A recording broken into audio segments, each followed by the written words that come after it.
Home accommodation. 2.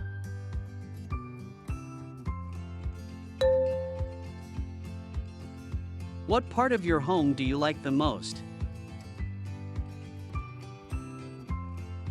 What part of your home do you like the most?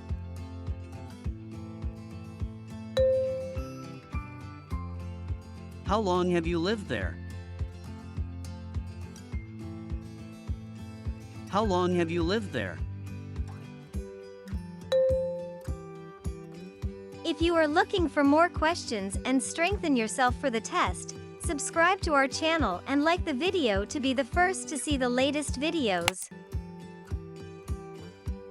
Do you plan to live there for a long time? Do you plan to live there for a long time?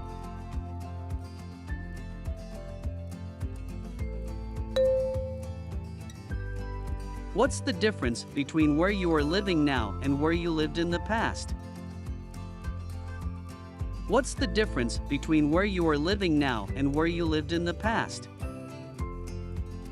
If you know the answers to the questions, you can write to us in the comments section.